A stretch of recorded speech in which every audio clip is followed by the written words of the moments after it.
Maksud hadis daripada Abu Sa'id Al-Khudri radhiyallahu anhu daripada Nabi sallallahu alaihi wasallam sabdanya, syurga dan neraka berbantahan. Neraka berkata, aku adalah orang-orang yang gagah, suka memaksa orang ramai untuk melaksanakan kemahuannya dan orang yang sombong. Syurga pula berkata, aku adalah orang yang lemah dan golongan miskin. Maka Allah Subhanahu wa taala memberi keputusan di antara keduanya dengan firman-Nya, sesungguhnya engkau syurga rahmatku, dengan engkaulah juga aku memberi rahmat kepada sesiapa sahaja yang aku kehendaki.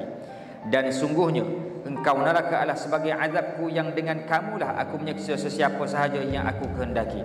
Bagi kedua kamu adalah tanggungjawabku mengenai segala isi yang ada di dalamnya.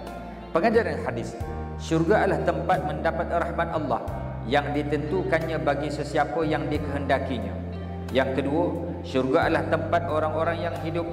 Mereka sentiasa pemurah dan orang-orang yang beriman, sekalipun miskin dan kurang berupaya.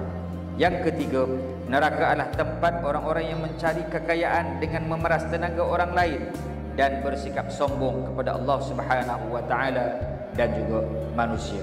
Dan yang terakhir, kekayaan yang diperolehi dengan cara yang baik adalah dituntut oleh Islam dan dikehendaki menggunakannya dengan cara yang baik. Wallahu a'lam. Mudah-mudahan apa yang kita dengar pada hari ini dapat kita ambil pengajaran dan kita sampaikan insya-Allah. Assalamualaikum warahmatullahi wabarakatuh.